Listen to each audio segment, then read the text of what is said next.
नमस्कार, KB9 न्यूजच्या मुख्य बातमीपत्रामध्ये आपलं स्वागत. मी प्रसाद खेकाळे. एक नजर टाकूयात हेडलाईन्सवर.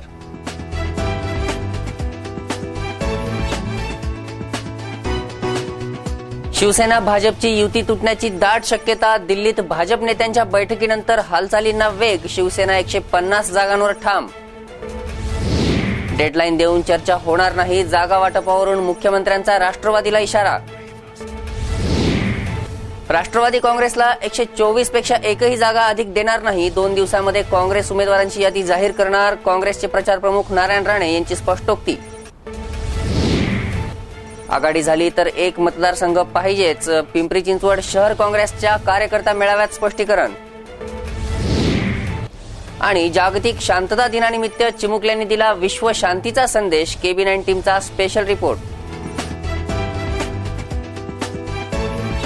आता पाहूयात सविस्तर बातम्या. शिवसेना 150 जागांपेक्षा खाली येण्यास तयार नसल्याचं पाहून आता भाजपनंही स्वबळावर लढण्याची तयारी सुरू केली आहे. रविवारी दिल्लीमध्ये झालेल्या निवडणूक समितीच्या बैठकीत महायुतीवर चर्चा झाली. त्यानंतर झालेल्या संसदीय बोर्डाच्या बैठकीत स्वबळावर लढण्याची तयारी भाजपनं केल्याची माहिती मिळते. रविवारी सायंकाळी आधी भाजपच्या निवडणूक समितीची बैठक झाली. यात भाजपच्या बहुतांश नेत्यांनी शिवसेनेसमोर झुकण्याची गरज नसल्याचं मत मांडलं.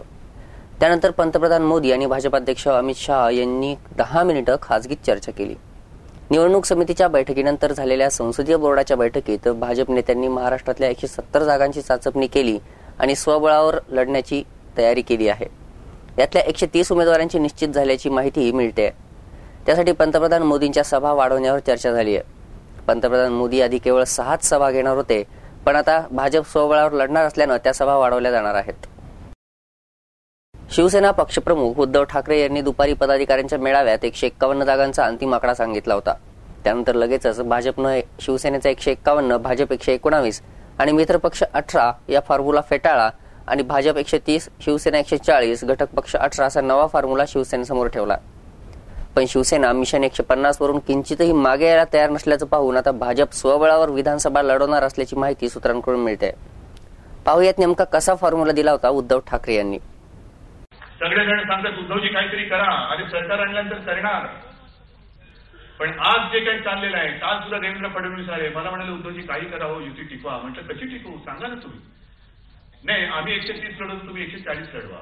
म्हटलं माझ्या हातात हे नाही. शिवसैनिक माझ्यावरती जो प्रेम करतोय ना, अंधविश्वास आहे त्याचा माझ्यावरती, त्या प्रेमाला मी चरोटाने जाऊ देणार. आणि म्हणून म्हटलं ठीक आहे, मित्रांना सांभाळायचा आपण जो फॉर्म्युला काढला की तुम्ही 9 द्या आम्ही 9 देतो, म्हणजे 18 जागा गेल्या. 169 वजा 9 160, 119 वजा 9 110, बरोबर. आणि त्याच्यानंतर मग आपल्या जागा त्यांना पाहिजेत. म्हटलं असं नाही होऊ शकत बाबा. जागा ज्या आहेत त्या आता त्याचं वाटप झालेलं आहे. पाहिजे तर इथपर्यंत मी करू शकतो. ज्या आमच्या शिवसेनेच्या 169 जागा आहेत त्या काल मी त्यांना सांगितलं मी 155 पर्यंत द्यायला तयार आहे. त्याला 14 जागा सोडतो. 14 नाही म्हणे आम्हाला 130च पाहिजे. म्हटलं बाबा असं नाही होऊ शकत. मग तुमच्या सगळ्यांसाठी म्हणून मी आणखीन एक पाऊल मागे जातोय. नाही एक मिनिट थांबा. आपण सगळेजण महाराष्ट्रासाठी प्राण द्यायला तयार आहोत. त्याच्यामुळे जर का 2-3 जागा जात असतील तर त्याही द्यायला मी तयार आहे. आजच सकाळी दिल्लीतल्या काही नेत्यांशी बोललो. त्यांनी सांगितलं उद्धवजी कुछ तो करो. म्हटलं मैंने कुछ नहीं किया है, आपके लोगों को संभालो. नहीं युती रही तो 220 भी पार कर जाएंगे. म्हटलं मग 220 जागांसाठी तुम्ही 5-7 जागा नाही सोडू शकत. म्हणून मी त्यांना शेवटचं आता सांगतोय की मित्र पक्षांना ज्या द्यायच्या जागा आहेत तुमच्या 9 आमच्या 9, चला आम्ही आमच्या 9 देतो, तुम्ही तुमच्या 9 द्या. आणि तुमचा जो काय घाटा झालेला आहे त्या 9 जागा मी तुम्हाला भरून देतो. मी जातो मागे. पण त्या जागा शिवसेनेच्या पसंतीने देईल आणि नंतर मग आपल्या पसंतीने 1-to-1 आपण एक्सचेंज करूया. तुम्हाला मंजूर आहे? म्हणजे शिवसेना हा जर का फॉर्म्युला झाला तर शिवसेना 151 लढेल. 18च्या 18 जागा या शिवसेनेच्या गेल्यानंतर, कोट्यातनं गेल्यानंतर भाजप एकही जागा कमी होत नाही याची जबाबदारी माझी. 119 भाजपला मी देतो. मी घाटापात करतो. मी 18 जागा सोडतो. तुम्ही आता तुमची जागा वाढवण्याचं बोलू नका. कृपा करा आणि महाराष्ट्राच्या जनतेला आता फसवू नका. महाराष्ट्राच्या जनतेच्या पदरात आता धोंडे पाडू नका. हे धोंडे केवळ आणि केवळ महाराष्ट्रासाठी शिवसेना पदरात घ्यायला तयार आहे. शिवसेना पदरात घ्यायला तयार आहे. पण मात्र आता या जनतेच्या पदरामध्ये तुम्ही धोंडे टाकू नका. हे आता शेवटचं आहे. ह्याच्या पलीकडे गेलो तर मग मात्र माझा नाईलाज होईल आणि मग मात्र मी शिवसेनेच्या समोर जाऊ शकणार नाही. आणि म्हणून जबाबदारी फार मोठी आहे. संयम फार महत्वाचा आहे. डोकं बिचून देऊ नका. युती असो युती नसो, जेवढ्या जागा लढू तेवढ्या सगळ्या आपल्याला जिंकाव्याच लागतील ही शपथ तुम्हाला घ्यावी लागेल. सेना भाजपमधला तंटा मिटवण्यासाठी मित्रपक्षांकडून दुपारपर्यंतचा वेळ देण्यात आलाय. जागा वाटपाचा तिढा सोडवा, अन्यथा स्वाभिमानी शेतकरी संघटनेसह तिसरी आघाडी उभारू असा इशारा महादेव जानकर यांनी दिलाय. यावर आता शिवसेना आणि भाजपकडून कोणतं पाऊल उचललं जातं हे पाहणं महत्वाचं आहे. वळूयात पुढच्या बातमीकडे. आघाडी व्हावी असं आमचं मत आहे, पण त्यासाठी कुणी डेडलाईन देऊ नये असा इशाराच मुख्यमंत्री पृथ्वीराज चव्हाण यांनी दिलाय. दरम्यान मुख्यमंत्री पृथ्वीराज चव्हाण यांना दक्षिण कराडमधून स्वतःची उमेदवारी जाहीर केली आहे. नवी मुंबईमध्ये दक्षिण कराडच्या नागरिकांनी मुख्यमंत्र्यांचा सत्कार सोहळा आयोजित केला होता. या कार्यक्रमात मुख्यमंत्री स्वतःची उमेदवारी जाहीर केली. काँग्रेसची यादी आज जाहीर होईल असं मुख्यमंत्र्यांनी सांगितलंय. तसंच आपण दक्षिण कराडमधून निवडणुकीला इच्छुक असल्याचं पक्षश्रेष्ठींना कळवलंय असं मुख्यमंत्र्यांनी स्पष्ट केलं. त्यानंतर मात्र आपल्या नेतृत्वाखाली निवडणूक होते तेव्हा आपल्याला दक्षिण कराडमधून उमेदवारी मिळाली पाहिजे असं म्हणत त्यांनी मतदारांना भरघोस मतदान करण्याचं आवाहन केलं. दुसरीकडे आता जास्त वेळ नाहीये, काँग्रेसनं लवकर जागा वाटपाचा निर्णय घ्यावा असं आवाहन सुनील तटकरे यांनी केलंय. आम्ही काँग्रेसच्या प्रस्तावाची वाट पाहतोय याचा पुनरुच्चारही त्यांनी केलाय. काँग्रेस आणि राष्ट्रवादीचं भांडण मुख्यमंत्रीपदासाठी नसून जागांवरून आहे. 2 दिवसांमध्ये राज्याच्या भल्याचा निर्णय होईल. मोदी लाट ओसरली असून राज्यात आघाडीचीच सत्ता येईल असा विश्वास नारायण राणे यांनी व्यक्त केला आहे. औरंगाबाद इथं पत्रकार परिषदेमध्ये ते बोलत होते. राष्ट्रवादी काँग्रेसला 124 जागा देण्यासाठी काँग्रेस तयार असल्याचं स्पष्टीकरण नारायण राणे यांनी दिलंय. दरम्यान राष्ट्रवादीने 144 पेक्षा 1 जागा कमी घेणार नसल्याचं सांगत स्वतंत्र लढण्याचा इशारा दिला आहे. विधानसभेच्या पूर्वतयारीचा एक भाग म्हणून काँग्रेसचे नेते पदाधिकाऱ्यांची बैठक रविवारी औरंगाबादेत आयोजित करण्यात आली होती. यावेळी अध्यक्ष माजी मुख्यमंत्री तथा खासदार अशोक चव्हाण, प्रचार समितीचे प्रमुख नारायण राणे यांनी पत्रकारांच्या अनेक प्रश्नांची उत्तरं दिली. औरंगाबादसह मराठवाड्यातल्या काँग्रेसच्या जागा लढवण्याची रणनीती, उमेदवारांची निवड तसंच राष्ट्रवादीकडून काही मतदारसंघांची होणारी मागणी आदी मुद्द्यांवर स्थानिक नेते आणि कार्यकर्त्यांशी त्यांनी चर्चा केली. शिवाय आघाडी झाली नाही तर नेमकी कार्यकर्ते उमेदवारांची काय तयारी आहे याचीही चाचपणी करण्यात आली आहे. या बैठकीला सर्व प्रमुख नेते आणि पदाधिकारी उपस्थित होते. काँग्रेसने राज्यामध्ये 15 वर्षात आघाडी सरकारच्या माध्यमातून गेलेलं काम आहे, जो विकास आहे, विधायक, सामाजिक, आर्थिक, शैक्षणिक आणि विकासात्मक जी कामं केली तीही जनतेला त्याचं प्रबोधन करावं, माहिती द्यावी हेही सांगण्यात आलं. विरोधकांचे आरोपाचे मुद्दे परतवण्यासाठी कोणते मुद्दे वापरावेत, शिवसेना भाजप यांचे जे काही यांच्यावर जे काही आरोप आहेत किंवा त्यांच्या चुका आहेत त्याही नजरेसमोर आणाव्या. शिवसेना बीजेपीमध्ये दोन्ही पक्षामध्ये मुख्यमंत्री पदासाठी लायक व्यक्ती नाही, फक्त पदासाठी भांडणं चालली आहेत. ही स्वार्थ हेतूने चालली आहेत, वैयक्तिक स्वार्थापोटी चालली आहेत. हाही मुद्दा लोकांसमोर घेऊन जावा. अनेक जनहिताच्या योजना, अन्न सुरक्षा कायदा, जीवनदायी योजना, मोफत शिक्षण, तसंच मराठा आरक्षण, मुस्लिमांना आरक्षण असे अनेक निर्णय विधायक, सामाजिक आणि विकासात्मक आम्ही घेतले. ते मुद्दे लोकांसमोर मांडावेत. आणि आता ज्याप्रमाणे उत्तर प्रदेशमध्ये मतपरिवर्तन झालं आणि पोटनिवडणुकीचे निकाल बीजेपीच्या विरोध लागले, तशाच प्रमाणे याही ठिकाणी गुजरात, राजस्थानमध्ये काँग्रेसला चांगल्या जागा मिळाल्या.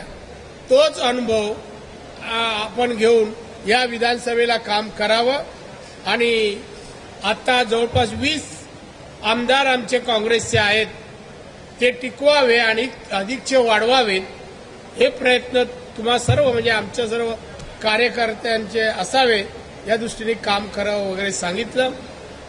कैलासवासी शंकरराव चव्हाण, कैलासवासी विलासराव देशमुख आणि त्याचप्रमाणे सन्माननीय अशोकरावजी चव्हाण मुख्यमंत्री या नात्याने या मराठवाड्यासाठी केलेलं जे काम आहे, विकास काम आहे, याचंही प्रबोधन माहिती जनतेला द्यावी आणि मराठवाड्यात तरी या वेळेला मागच्यापेक्षा 2009 पेक्षा जास्त जागा काँग्रेसच्या याव्यात असा प्रयत्न करावा.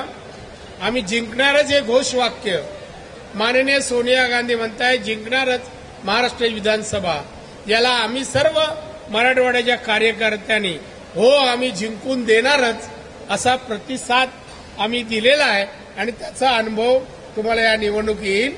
तुम्हाला याबद्दल काय विचारायचं असेल विचारू शकता.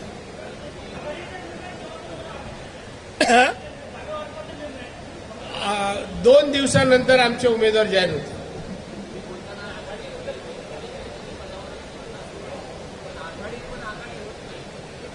पण मुख्यमंत्री पदासाठी आमचं भांडण नाहीये.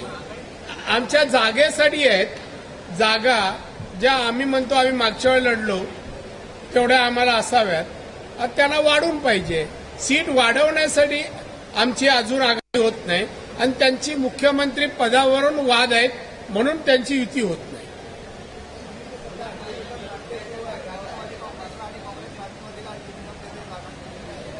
आम्ही सांगितलंय आम्ही 124 पर्यंत देऊ.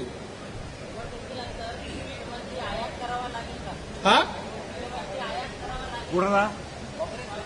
आम्हाला नाही. आमच्याकडे आता पण अर्धा डझन मुख्यमंत्री लायकीची माणसं आहेत.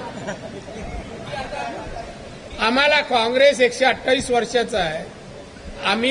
आम्हाला कधीही 128 वर्षात आयात करावं कोण लागलं नाही. हा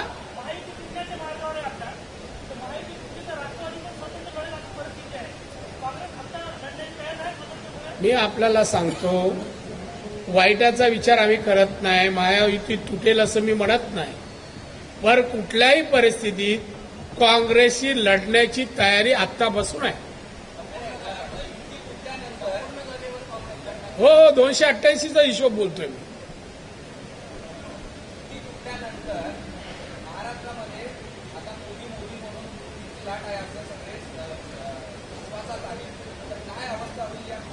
एक तर तुम्हाला सांगतो मोदी लाट राहिली नाही आणि लाटेचा जो गुणधर्म आहे, मी समुद्राच्या बाजूला राहतो, कोकणातला आहे म्हणून सांगतो, लाट येते आणि ओसरते. लाट कायमस्वरूपी राहत नाही. ती लाट आली आणि लोकसभा निकालानंतर गेली आणि म्हणून युपी, राजस्थान, गुजरातचा निकाल आता 30% लाट ओसरली. येणाऱ्या अजून काही दिवसात ती 55%च्या वर जाईल. म्हणजे आम्ही सरप्लस होऊ अशा प्रकारचं वातावरण आहे आणि त्यामुळे त्या लाटेचा फायदा आता निवडणुकीत शिवसेना बीजेपीला मिळणार नाही.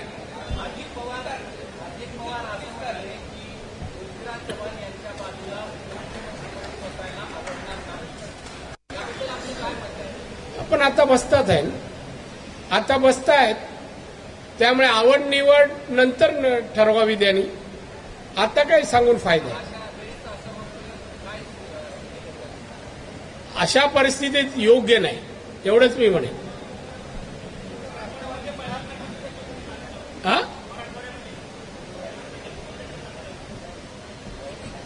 महिलांकडून जेवढी मागणी येईल आणि क्षमतेप्रमाणे प्राधान्याने आम्ही जागा देऊ.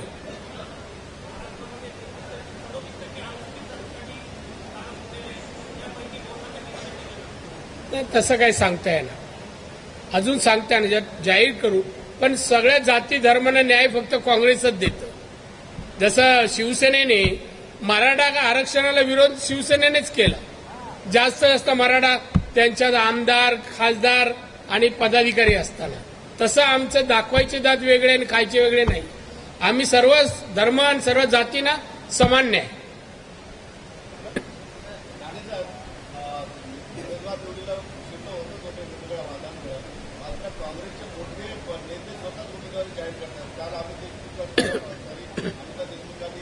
अमिता देशमुख नाही, अमिता चव्हाण. आम्ही सांगतो मी तुम्ही घेतो. अहो असं ऐकून घ्या, माझ्या इकडे एकच नाव आलं, मी लढायला तयार आहे, पक्षाने दिली तर, असं माझं आहे. पक्षाने तिकीट दिली तर, मी पहिला तयार नव्हतो म्हणून असं वाक्य बोललो. दिली तर मी तयार आहे, का पक्षाने सांगितलं म्हणून मी अनुमती दाखवली, त्यामुळे नाहीये. त्यामुळे एखाद्याला तुम्हीच प्रश्न विचारता लढणार काय, तो म्हणा लढणार, पण पुढचं असतं तिकीट दिली तर, हे तुम्ही विचार करत नाही ना. क्विज करण्यात मास्टरी आहे तुमची. तुम्ही मगाशी काही अमिता चव्हाणांचा उल्लेख कदाचित अभिप्रेत असावा असं देशमुख नाही, अमिता चव्हाण. मुद्दा एवढाच आहे की माझ्या मतदारसंघाच्या संदर्भामध्ये मी जाहीर भूमिका घेतलेली आहे. पक्ष जो निर्णय घेईल त्याप्रमाणे त्या मतदारसंघामध्ये उमेदवारी त्याला देण्याच्या बाबतीमध्ये आम्ही सर्वांचं समर्थन आहे आणि पक्ष त्याला उमेदवारी देताना मी विजय करू त्याला. असं कालच्या झालेल्या सभेमध्ये असं कुठलंही वक्तव्य माझ्या पत्नीने केलेलं नाही आणि मी सुद्धा त्या ठिकाणी स्पष्ट बोललो की हा निर्णय अद्याप व्हायचा आहे आणि पक्षावर तो निर्णय सोपवलेला आहे.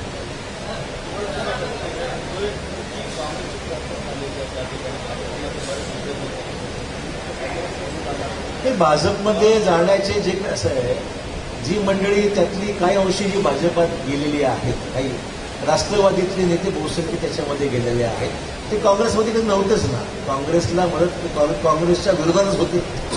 तडगावकर वगळता बाकीची सगळी मंडळी बरीचशी ही राष्ट्रवादी किंवा अन्य पक्षांमध्ये होती. त्यामुळे काँग्रेसला फारसं नुकसान होण्याची चिन्ह अजिबात नाही.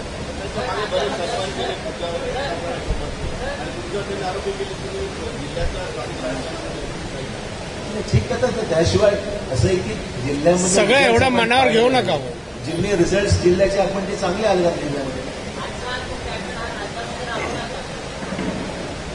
तरुण जे आहेत ते अनुभव काय म्हणाला.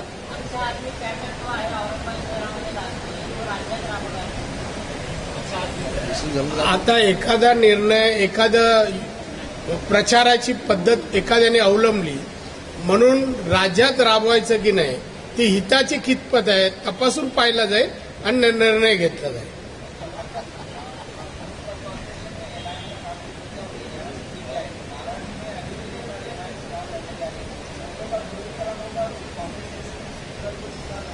ऐसा है कि म्यूनिसिपल कॉर्पोरेशन के चुनाव का जो रिजल्ट है उससे ये अनुमान लगाना गलत है कि पूरी स्टेट में उसका प्रभाव होगा.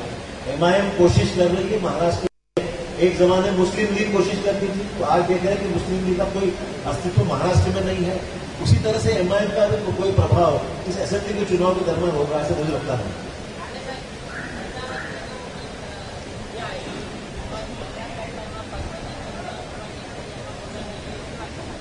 कोणाला काय म्हणा.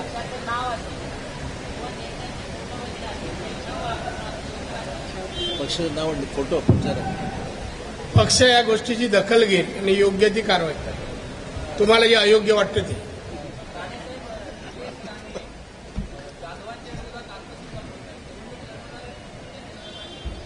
मी जाहीर केलं निलेश लढवणार नाहीत, पण राणे फॅमिलीचा गुणधर्म आहे परतफेड करायची, काय ठेवायचं नाही. तुम्ही समजायचं समजून जा.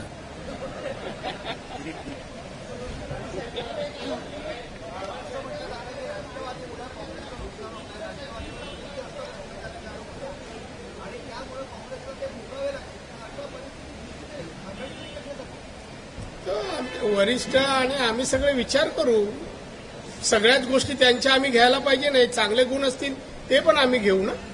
त्यामुळे मैत्री केले तर असं म्हणताय ना, दोष देता येत नाही. आणि राज्याच्या हितासाठी, जनतेच्या हितासाठी आमची आघाडी आहे. कोर्ट जो आदेश देईल तो. कोर्टात गेले, सगळं कोर्टात आहे. कोर्टात गेलेला आहे आणि कोर्टात त्याची चौकशी चालू आहे. एसीपी जरी असली चौकशी लावली आहे, तो एसीपी सरकारनेच आमच्या लावली आहे, कोणाची गय केली नाही. त्याप्रमाणे जो निकाल देतील त्याच्यावर सरकार कारवाई करेल.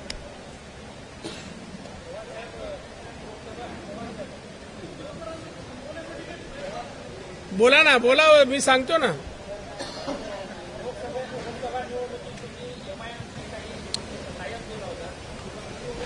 असं कोण म्हणाल तुम्हाला?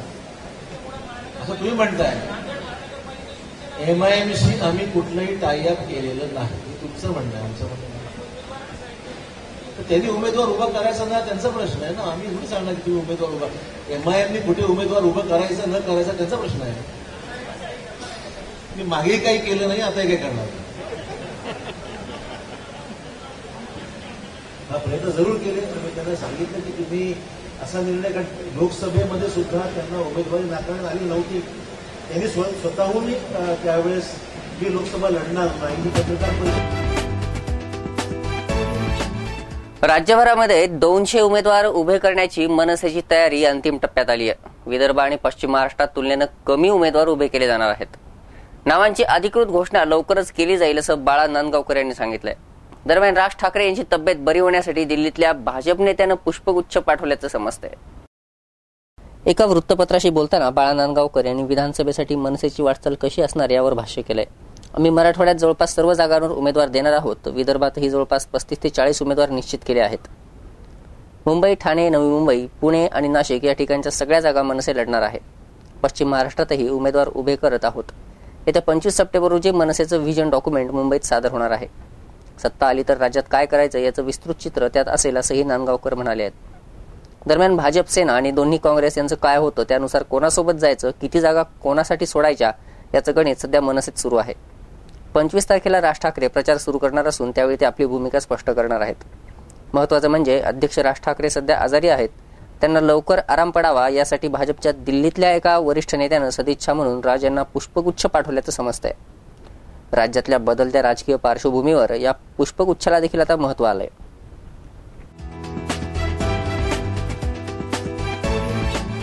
राज्यामध्ये काँग्रेस आणि राष्ट्रवादीची आघाडी झाली तर एका मतदारसंघाची मागणी करणार आणि आघाडी झाली नाही तर पिंपरी चिंचवड शहरातल्या 3ही मतदारसंघात तगडे उमेदवार उभे करू असं स्पष्टीकरण काँग्रेसनं दिलंय. रविवारी पिंपरी चिंचवड शहर काँग्रेसनं पिंपरीतल्या नारायण मेघाजी लोखंडे सभागृहात बैठक आयोजित केली होती.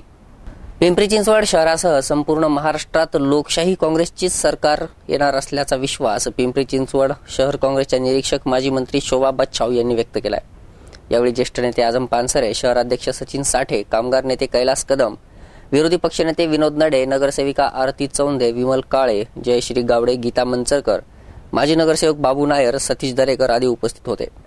पिंपरी चिंचवड शहरात काँग्रेसच्या प्रत्येक कार्यकर्त्यानं विधानसभा निवडणुकीत पक्षासाठी काम करावं. एखाद्या कार्यकर्त्यानं अथवा पदाधिकाऱ्यानं पक्षाची शिस्त मोडली तर त्यांच्यावर कारवाई होणार आहे. येणारी निवडणूक ही महापालिका निवडणुकीची रंगीत तालीम आहे असं समजून काम करावं. 2.5 वर्षांनी येणाऱ्या महापालिका निवडणुकीची तयारी इच्छुकांनी सुरू करावी असं बच्छाव यांनी स्पष्ट केलंय. यावेळी जिल्हा कार्यकारिणीसाठी कार्यकर्त्यांकडून सूचना मागवण्यात आल्या. तसंच यावेळी विनायक रणसुभे, विनोद नडे, कैलास कदम, आझम पानसरे, सचिन साठे यांनी मनोगत व्यक्त केलं. आंतरिक शांतीसाठी मार्गदर्शन करणारे आंतरराष्ट्रीय ख्यातीचे वक्ते प्रेम रावत यांचा शांतीचा संदेश सर्वांपर्यंत पोहोचवण्यासाठी राजविद्या केंद्रातर्फे राबवण्यात येणाऱ्या सेल्फ डिस्कव्हरी प्रोग्रामचं उद्घाटन नुकतंच करण्यात आलं. हे उद्घाटन मुंबई उच्च न्यायालयाचे वकील आणि ज्येष्ठ कायदेतज्ञ अॅडव्होकेट धनराज वंजारी यांच्या हस्ते झालं. प्रेम रावत यांच्या व्याख्यानांवर आधारित सेल्फ डिस्कव्हरी या डीव्हीडीचं प्रकाशनही यावेळी करण्यात आलं. या प्रसंगी ज्येष्ठ कायदेतज्ञ माधव भोंडे, उद्योजक ओमप्रकाश पेठे, लायन्स क्लबचे विभागीय अध्यक्ष महेश शेट्टी, खजिनदार विनय सातपुते, राजविद्या केंद्राचे प्रवक्ते द्वारकाप्रसाद अग्रवाल, लोणाळा लायन्स क्लबचे अध्यक्ष अमीन वाडीवाला, आकुर्डी रोटरीचे माजी अध्यक्ष Jaswinder Singh Sokhi, Novel group of इन्स्टिट्यूटचे Amit Gorkhe, doctor Ashok Pagaria, doctor Sandeep Agarwal, doctor Praveen Goyal आदी उपस्थित होते. प्रेम रावत यांचा शांतीचा संदेश सर्वांपर्यंत पोहोचवण्यासाठी सेल्फ डिस्कव्हरी प्रोग्राम राबवला जातोय. हा संदेश समाजातल्या जास्तीत जास्त लोकांपर्यंत पोहोचवण्याचा प्रयत्न या केंद्रामार्फत केला जाणार आहे. या कार्यक्रमाची माहिती जागतिक शांतता उपक्रमाचे सदस्य हंस यादव यांनी उपस्थितांना दिली. याच उपक्रमावर आधारित सेल्फ डिस्कव्हरी या डीव्हीडी प्रकाशन यावेळी करण्यात आलं. याप्रसंगी प्रेम रावत यांचं मार्गदर्शन ध्वनिफितीच्या माध्यमातून उपस्थितांना दाखवण्यात आलं. त्यामध्ये प्रेम रावत म्हणाले, प्रत्येक मनुष्यासाठी शांती आवश्यक आहे. जगाला नाही तर माणसाला शांतीची गरज आहे.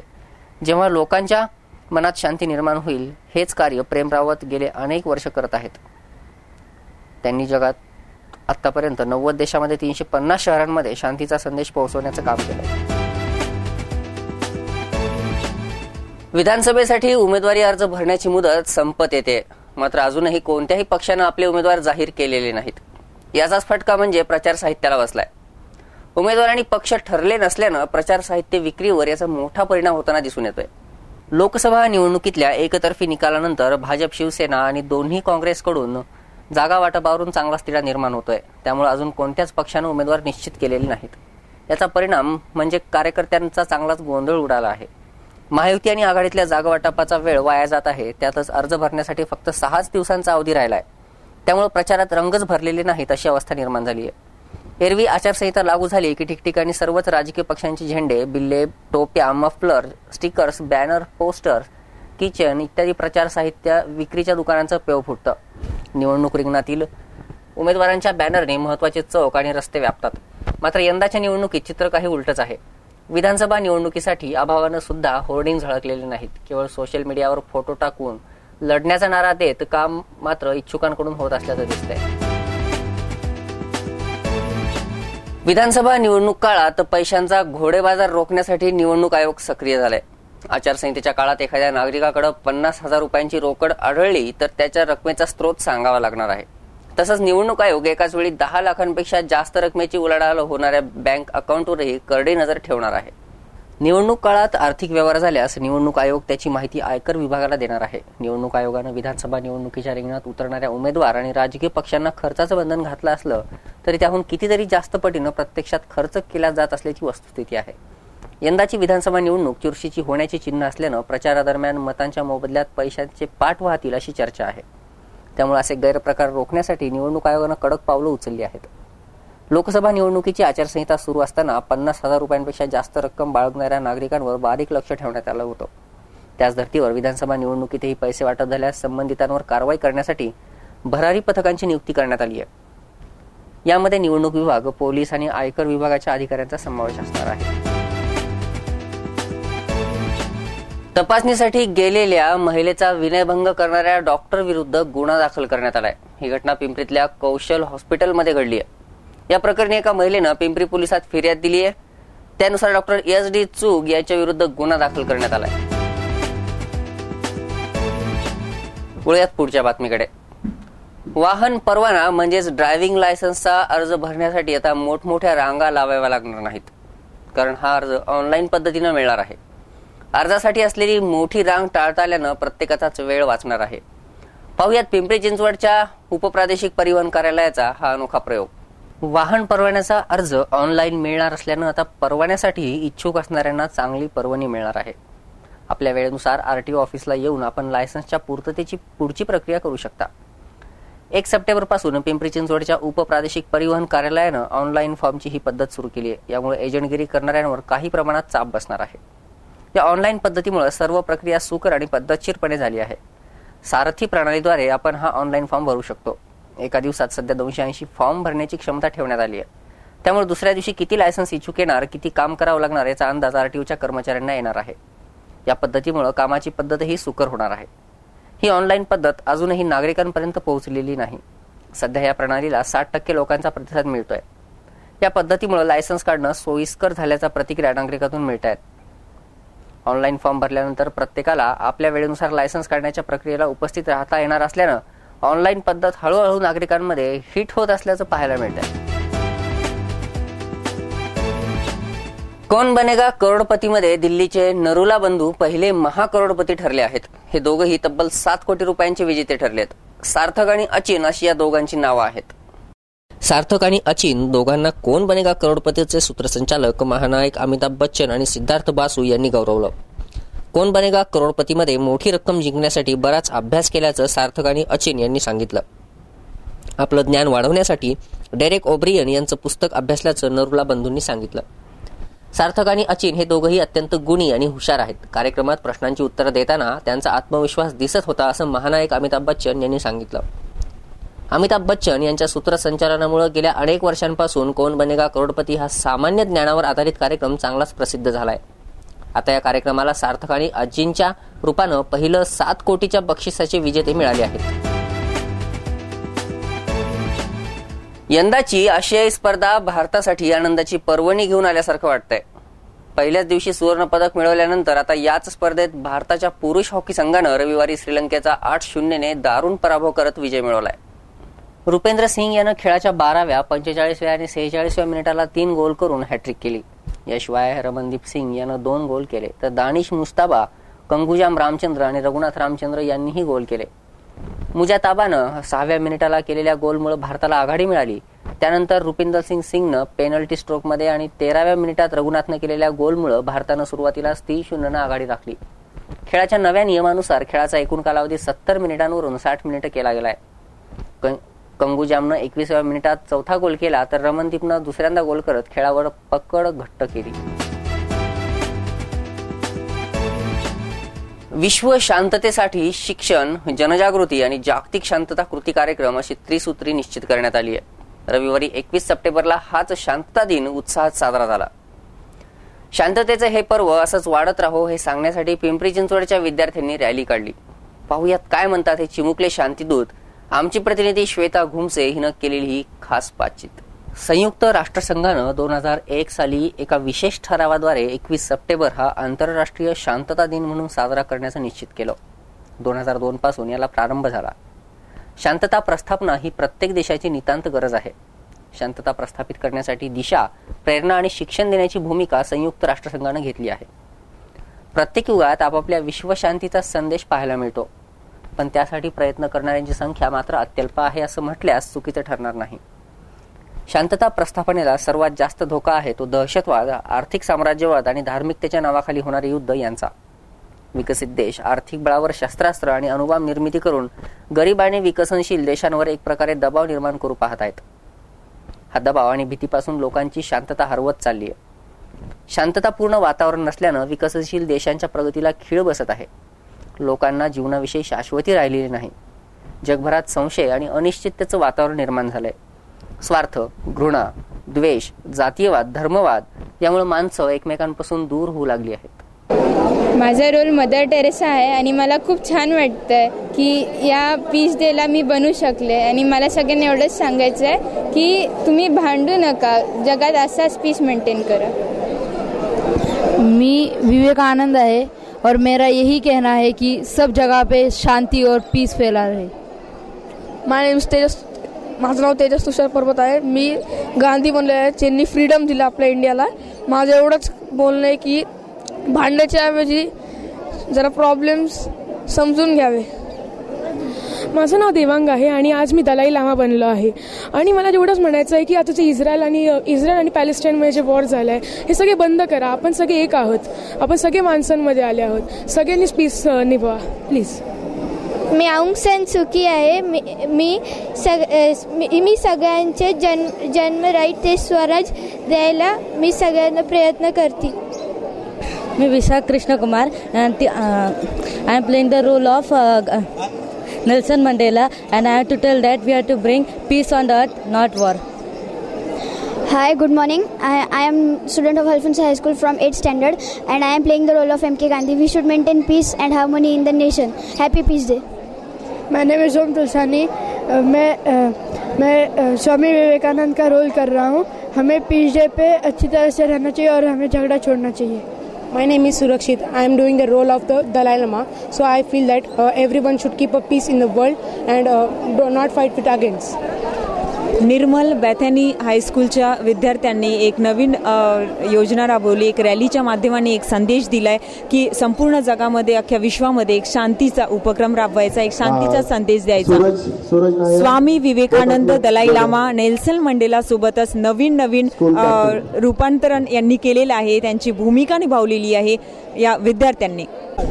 To success this grand project, we have made many charts. We have planned very too much. I am the captain of Nirmal Bethany.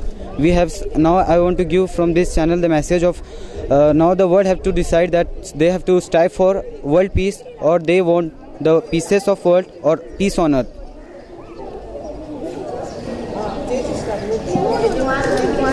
This is the symbol of peace, pigeon. What is the importance of it? Pigeon. This day special.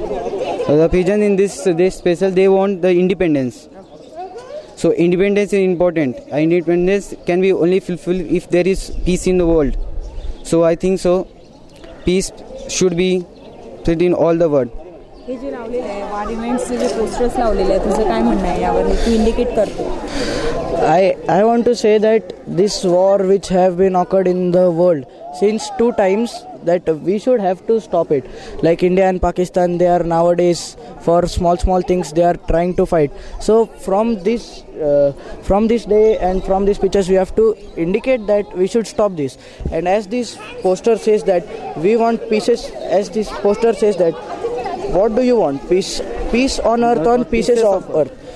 As we say that we should need peace of earth.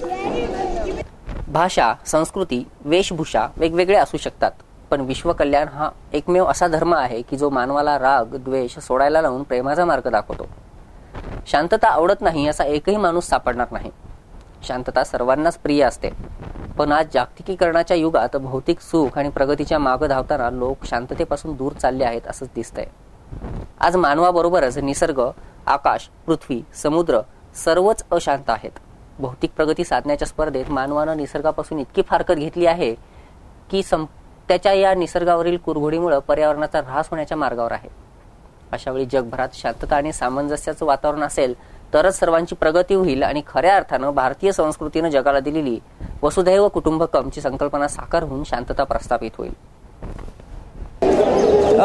निर्मल बॅथेनी हायस्कूलच्या विद्यार्थ्यांनी काळेवाडी ते तापकीर नगरपर्यंत एक rally काढली. निमित्त होतं विश्व शांती दिवस मनवण्याचं. त्यासाठी इथल्या हजारो विद्यार्थ्यांनी विश्व शांती दिवसानिमित्त एक संदेश दिला की दुसरा आणि तिसरा पहिल्या दुसऱ्या वर्ल्ड वॉरचं जे काही प्रोसेस झालेली आहे त्यामध्ये संपूर्ण जगामध्ये अख्ख्या जगामध्ये एक शांतीचा संदेश देण्यासाठी विद्यार्थ्यांनी इथे रॅली काढली. मागील 1 महिन्यापासून त्यांनी चार्ट वगैरे सुद्धा बनवले होते, परंतु मेन मुख्य योगदान जे आहे ते फादर बिजली यांचं आहे. इथले प्रिन्सिपल आहेत काळेवाडी निर्मल बॅथेनी स्कूलचे. विचारू त्यांना की त्यांचं काय मत आहे, काय संदेश देऊ इच्छितात ते. What can you spread this message for World Peace Day? Actually, on 21st September, we are celebrating the World Peace Day. Since it is a Sunday, both schools in Kalewadi area, Alfonso School and Nirmal Bethany School, we have conducted a peace rally. By this peace rally, what we are meaning is giving the message of peace those who are staying here. And also we are giving a big message to our India that this Indian culture should not be based on any religion, caste and creed, but we all are brothers and sisters. So through these students we are giving the message of peace to all those who hear, and also this message should be spread to all over the world. This is our message for this. Slaves are turning into man. This is the most important significance of new life. So what can you give the convey message from all over the world, especially Peace Day? Whenever we are reading newspaper and watching TV every day, there is we have noticed that every day there is some kind of problem happening in and around our world. So that problem should not happen in our country. So that we have written a letter to our Prime Minister that this coming 5 years in your reign, and what is happening is we are expecting the peaceful atmosphere in our India. Totally, you can see in all over the India, not only India but also all world, youngster wandering here and there. It's a totally wandering, thinking and so on. Yeah. So what can you say about this all matters? Youngsters are wandering here and there because based on their jobs and all, they are going abroad, and also whenever those who are youth, especially our Indian youth, whenever they are going outside, they are the messengers, they are ambassadors of this peace, because whatever they are experiencing from our country, they have to give the message. And also whenever going to the Middle East and other countries all over the world, some kind of this problem is happening. So the youth and also those who are going outside from India, they have to give the message of peace, because in our India and we are keeping this kind of peace. And also religions, there are many religions, but we all are brothers and sisters. These are the message they have to give. They are not only wandering here and there, but they are giving the message of peace. Okay, it's a totally depends on Indian culture and traditions. Okay, thanks a lot. कुठे ना कुठे आपला हे आहे rally जी झालेली आहे विद्यार्थ्यांच्या माध्यमातून हा नवीन उपक्रम राबवलेला एक पहिला संदेश गेला आहे पिंपरी चिंचवड वासियांमध्ये की शांतता दिवसामध्ये काय नवीन उपक्रम आपल्याकडून करण्यात आलेला आहे. काय म्हणणं आहे यावर आपलं? आपल्या भारत देशात आपण बघतो अनेक दिवस घडवतो, आपण अनेक दिवस साजरा करत सुटतो आणि फ्रेंडशिप डेचा तर फार क्रेज लोकांना माहीतच आहे. शांतता दिवस म्हणजे शांती ठेवली तर त्यांनी किती फायदा आहे. एक आपण भारत देश जसं फादर म्हणले, भारत देश हा बहुसंस्कृत आहे. एक संस्कृती नाही आपल्याकडे, बहुसंस्कृत आहे. त्यामुळं आणि एवढं बहुसंस्कृत असून सुद्धा आपण सगळ्या शांतीनं जगतो. पाकिस्तान आपल्यावर एवढा हल्ला करतो तरी आपण शांतीनं सोडवायचं बघतो त्यांच्याकडे प्रश्न. तर शांतीचा संदेश अख्ख्या जगाला दिला तर सगळ्यांचं भलं होतं आणि त्याच्या शांतीनं सगळे बरोबर राहू शकतात, एकत्र भावबांधवासारखं राहू शकतात. हे म्हणजे मेन निरोप आम्हाला द्यायचा होता. आणि पिंपरी चिंचवड शहरामध्ये मी माझं तर सौभाग्य समजतो की माझा मुलगा इथं 9 वर्ष शिकतो मोठा आणि छोटा मुलगा माझा 3 वर्ष शिकतो. असा उपक्रम ह्या 2 शाळेने जर विचार केला तर आम्ही जे PTA मेंबर आहोत आम्ही पूर्ण त्याला सपोर्ट करून सगळीकडनं जेवढं जमेल तेवढं आम्ही मदत करून त्याला पूर्ण 100% सक्सेस करायच्या मागे लागलो होतो. आणि तो निरोप देणं आम्हालाही महत्त्वाचं वाटलं म्हणून आम्ही याच्यात सहभाग झालो. भारत आणि पाकिस्तानमध्ये कुठे नेहमी प्रत्येक प्रमाणावर आपण बघतो की कुठे ना कुठे कन्फ्लिक्टेशन्स असते, परंतु निर्मल बॅथनी स्कूलच्या विद्यार्थ्यांनी इथल्या शाळेतल्या विद्यार्थ्यांनी एक रॅली काढली आणि त्या रॅलीच्या माध्यमातून सांगितलं की फक्त मानवतेचा संदेश त्यांनी दिलेला आहे. अख्ख्या जगामध्ये एक शांतता निर्माण व्हावी यासाठी विद्यार्थ्यांनी ही रॅली काढली. आपण आपल्यासोबत आहेत. विद्यार्थ्यांनी 1 महिन्यापासून याचा पूर्ण प्रयत्न केला होता. रात्र आणि दिवस एक करून त्यांनी पोस्टर्स बॅनर्स बनवले होते फक्त आजच्या दिवसासाठी. काय म्हणणं आहे यावर तुझं? lectures are very necessary nowadays. Everywhere war is contending, so it is very essential to make peace. At least we can't make peace for a whole year, but at least 2 or 1 day we can be silent. There should be no amplifier. Peace should be there. No war, no fight with any other nations. So it is very essential to make a peace. तू काय planning केलं होतं? There wasn't much planning, but we put all our strain and everything to make this successful. And I am very happy that all our pain and sufferings have made this very successful, made this a ripe fruit. So now what we wanted to give the message that peace should be observed by everyone. War or anything like that is not terrorism is not an answer to anything. So one should look into the path of peace. That the message we wanted to give through this rally, and we are happy that it is successful. That's all. भ्रष्टाचार, आतंकवाद आणि बलात्कार सारख्या प्रत्येक केसांना कुठे ना कुठे अवॉइड करून एका नवीन शांततेच्या मार्गाने जावं असं विद्यार्थ्यांचं म्हणणं आहे. हा उपक्रम राबवल्या 2 शाळेंनी काळेवाडीपर्यंत ही रॅली काढण्यात आली होती आणि नवीन माध्यमाने पिंपरी चिंचवड वासियांनाच नव्हे तर संपूर्ण जगामध्ये एक नवीन संदेश दिलेला आहे इथल्या विद्यार्थ्यांनी. कॅमेरा पर्सन कृष्णासोबत श्वेता घुमसे, KB9 न्यूज, काळेवाडी. याबरोबरच हे बातमीपत्र संपलं. पुन्हा भेटू ताज्या घडामोडींसह. तोपर्यंत पाहत राहा KB9 न्यूज. नमस्कार.